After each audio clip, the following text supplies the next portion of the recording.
before we quite kick this entire match off, if everyone who's up for the Q&A, if you can kind of find your seats again, because I just don't want you standing the whole time. We will get back to some questions later. Thank you very much. Is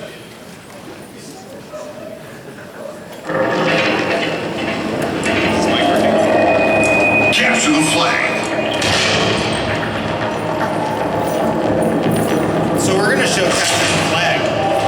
We're going to turn the game audio down a little bit so we can show you capture the flag. That monitor is a bit too close, so I'm going to go over here. Fitting with the Halo Reborn, Capture the Flag we treated from the very beginning as a completely new mode. And what we're seeing here is our new map, Exile. This is probably the largest map we've shown so far, and features lots of vehicles and ordnance.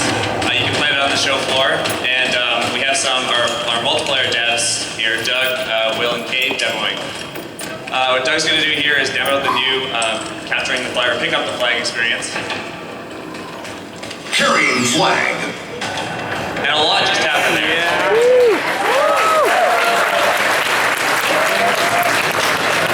So telling the story of a multiplayer match is really through player roles. And the flag carrier, we knew it was deep in Halo, but as we were rebuilding the experience, we really wanted the flag carrier to just be the ultimate badass.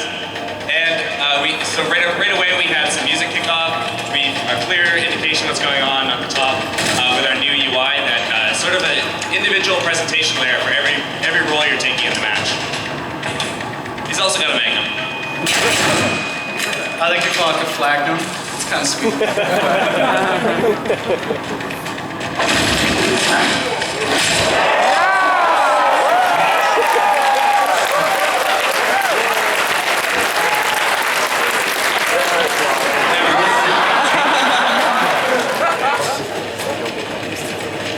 I think you're noticing a lot of other new UI elements as well, Kevin. You've seen it before. We have the map ordnance as well. You can see some of the ones in the distance actually show up with a different opacity than the ones that are closer to you. Yeah, definitely. We're seeing the ordnance around the map that's showing up. There's a new saw on the left you can go after, but Doug's job right now as the flag carrier is to deliver that flag.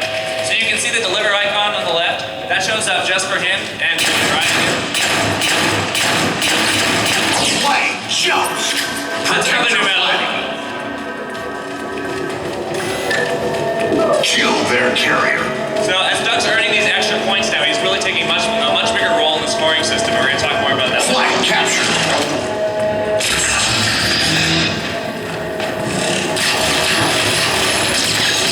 Carrier kill. Protect your flag. Another big dynamic that's changed to Capture the Flag is your flag no longer has to be at home to score, and we've changed the return logic, so you're getting the return is set on a strict timer, and that sort of sets the whole stage for the map and controlling this flag return area. This is the Goshawk, one of our new vehicles, and we're going to show off a teamwork medal here. Flag reset.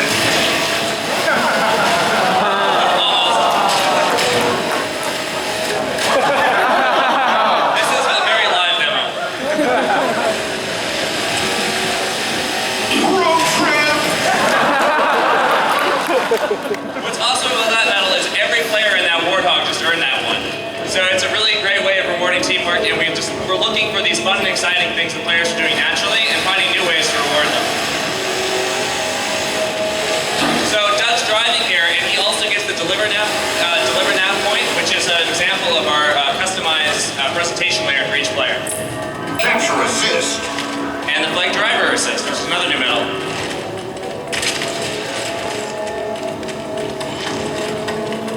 And here's our Banshee. I think we're ready for the next mode. Yep, so actually we're going to show off a couple of the new vehicles.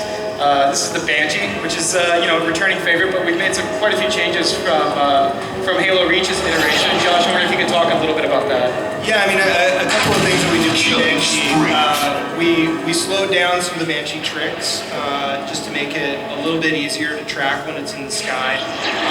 We also made the pulse cannons and fires plasma cannons a little bit more effective. And that's just because, when you think about the expanded, or all the expansions and changes to the sandbox, you've got all the players have sprint, they're moving much faster. So that makes it a little easier to take those players down. But also when you think about the Banshee, which has been at various times extremely dominant in Halo matches, you have to think about all of those expansions that we've made to the sandbox with the addition of things like plasma pistol and loadouts and other things. So we've tuned all of the vehicles in the game with that larger sandbox in mind.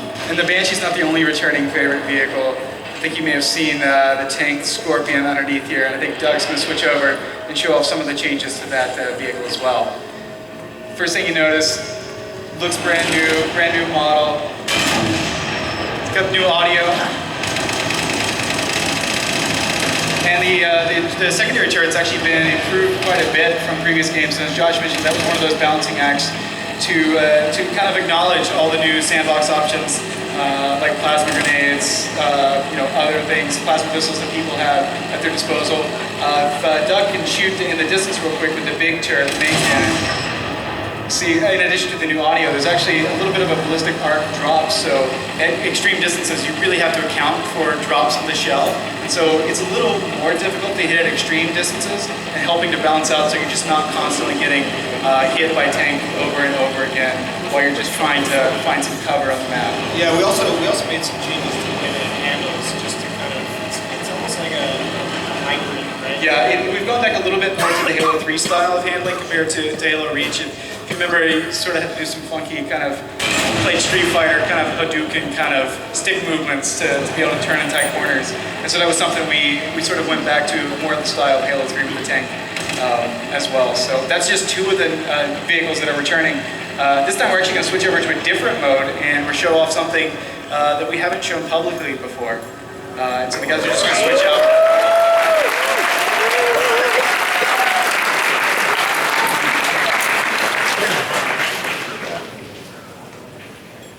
And so while they're getting set up, we're going to kind of set up what we're going to be showing, and Kevin's going to talk a little bit about what we're going to see in this mode we're getting ready to show off.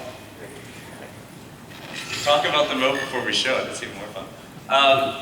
Yeah, so this is another classic mode that we're about to show you. It kind of fits with the same way we were looking at Capture the Flag and really defining it as a new mode. So with Oddball, we were definitely looking at finding it a new place for it, or finding a really good home for it in our matchmaking playlist. It did really well in previous Halo games as a free-for-all mode, and it was a great multi-team experience in Reach. But we really never felt a really great team experience because it's sort of the keep-away aspect of Oddball. So one big addition, which we're about to demo here, is throwing. We teased that just a little bit back at San Diego Comic-Con. We're going to show it off in action. As you guys load into this game, we can go ahead and switch back over to the gameplay feed. So I'll fill you quickly on the setup for it. It's 5-on-5 Oddball, really focused on team experiences, and we've set up our hopper to be just that. And all the maps and experiences that it's set up on are sort of balanced and tuned specifically for this mode. Hold a ball to earn points. Hold a ball to earn points. Do it! A little audio like that. So, as you fix up the ball, You have the ball. First touch. there's also a whole new set of medals for Oddball, so players are going to earn points for medal points and individual points for holding the ball longer, but also throwing them and passing them to their teammates.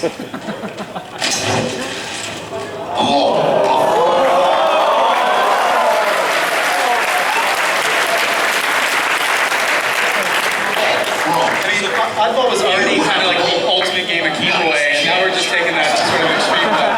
Yeah. And the way I looked at it on CTF, we've got these really established sort of objective lanes players are going through. But in Oddball, the whole map becomes this really dynamic playground to, as he's describing, keep away the ball.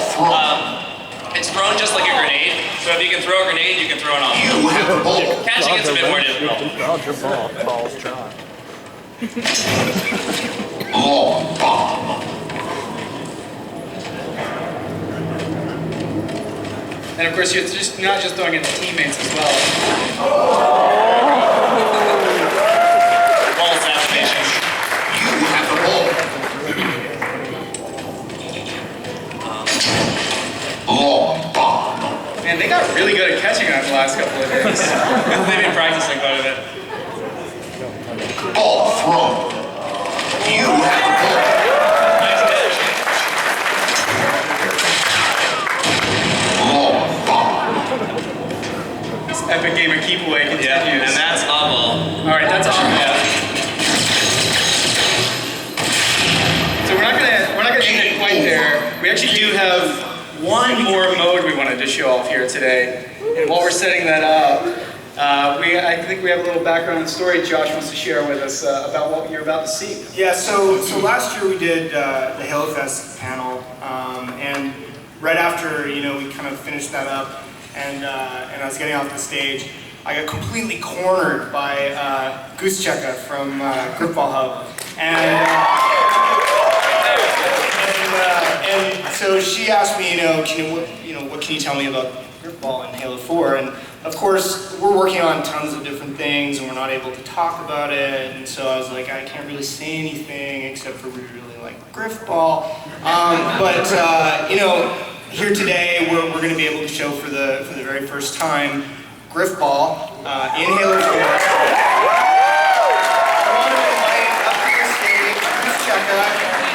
The other members of the other ballers from Gripball Hub, and they're going to help us demonstrate some of the new mechanics in Gripball. So some things to touch on Gripball. It's again a new mode for Halo 4, and it's got full customization that's just for Gripball. So all the Forge stuff we've shown off so far is completely compatible, and we're about to load onto the Gripball court on Forge map. This is the very small portion of the Forge map. There's an entire... There's a big world outside, in addition to this empty... Just gonna plug that back in, we should be all right. Technical difficulties. Let's hope. There we go. So this is also the first time we've shown off the new hammer. And there's our grip. So just in on-ball, you can also throw the grip ball. And we've been working closely with the Gripball teams to really sort of hone and create this relationship between the sword, the ball, and the hammer. And I've always seen it as a rock, scissors, paper, but it's so much deeper than that. And as their skills are about to show off, it really shows in the gameplay. So it also benefits from the new UI, and we get nice clear indicators. And let's see if we can demo a score here. As they go together. One more thing about the Gripball is we've changed the scoring to be much faster paced. The ball will now reset at the beginning, and this is one of the new things we can do is it's its own mode. And there it goes. There's a score. Another thing that Kevin was talking about before is the whole element of you get the grabbing hammer and the sword. There you see it in action. That actually plays an important role in ball control in Gripball this time around. Kevin, I wonder if you can talk about that a little bit. Absolutely. As we build Gripball, we've been learning and creating more of these tricks, and there's going to be many, many more that come. But one of the first ones we looked at is the sword snatch. So with the sword snatch, you have a choice of hammering the enemy carrier or taking the more risky approach of using the sword. The benefit for the sword is they don't kill you first. The best part about these guys, they always play. It's just that you can't script it. You can't shove the competitive nature. No, they're always on competitive. So we'll see the sword trying to go for a kill here. And you'll notice as soon as you kill them, the sword takes the ball away. So it adds a big dynamic. If you were to hammer him, the ball usually goes flying. The next one I want to show off. And it makes a really loud thud, too. So in Gripball, there's really two ways to pass the ball. The throw, which is similar to the oddball throw, just like a grenade. But if you really want to get the ball down court fast, they've mastered the hammer pass, which we can't do yet, but they are amazing at it. And it can very quickly, as you see, smash the ball across the court. Do a jump catch, too. I'm pretty impressed with that.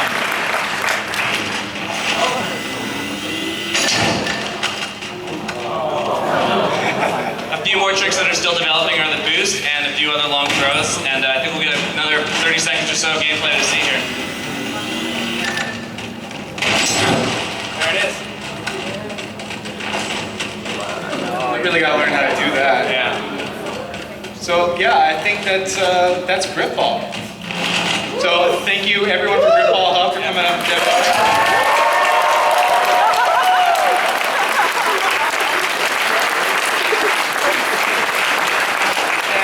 This time we do have one more thing we did want to share with everyone today, so if we can come back to the slide deck. Bye, Grip Ball. Thanks, Grip Ball Hub. Thank you very much. And before we go into this, I believe Kiki has an announcement she needs to make. Well, just a quick thing, because I know we're running behind.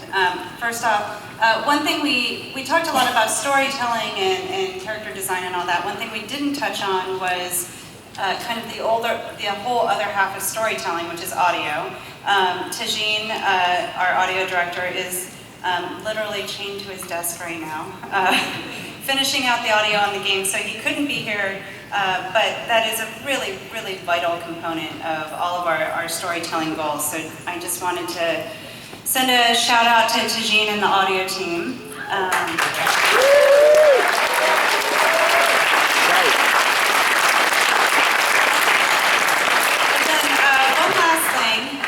As you guys may have heard, we are working on this web series, Halo 4 Forward Unto Dawn. I wanted to show you guys just a quick little thing today. It's what we call a vignette. It's kind of a tease for the series, and really what the series is about is it's kind of looking at the Halo universe with a little bit of a different lens than we've looked at with the games. And it's live action. It looks at just that moment when the human covenant war is just starting, and it gives you a glimpse into a character named Thomas Lasky and a few other characters. Commander Lasky is a really pivotal character in Halo 4, both in the campaign and in the Infinity series. And so it's something we're very excited about. We wanted to show you this little clip. I will say that we're showing it early. It will actually release on Machinima next week, and we ask that you, and my team knows when I say ask, I actually mean do, but I ask that you guys not film this part because Machinima is great partners. We want their release to feel great.